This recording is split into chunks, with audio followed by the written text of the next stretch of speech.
السلام عليكم ورحمة الله وبركاته. أهلا وسهلا بكم أيها الإخوة والأخوات. لا تنسوا متابعتنا ولا تنسوا البارتاج ولا تنسوا الجيم على هذا الفيديو.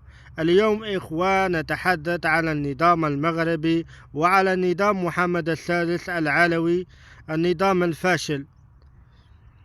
اليوم إخوان فتاة مغربية تناشد السلطات المغربية وتناشد النظام المخزني العلوي الذي كل عام يرسل الآلاف من النساء والفتيات يخدمون في حقول الفراولة. هل هو النظام العلوي هو نظام فاشل؟ لماذا لم يتكلم أيها اللحاسة المغاربة، اللحاسة العبيد مثل رضوان فروحي اللحاس الذي لا يتكلم على هذا النظام الملكي الفاشل؟ كل تضامن مع هذه الفتيات والنساء المغربيات الذين يخدمون في المملكة الإسبانية. هناك الآلاف من النساء والفتيات يخدمون في الحقول الفراولة.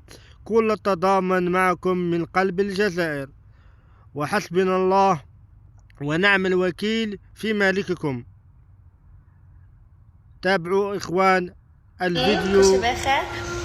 انا بغيت ندير هذا الفيديو اول مره ندير فيديو بحال هكا، ولكن بصح بغيت ندوي عليه الناس والعيالات والرجاله المغاربه ولا خارج المغرب اللي كيمشيو يخدموا في الفريزه في اسبانيا. الصراحه الله يكون لهم في العوان.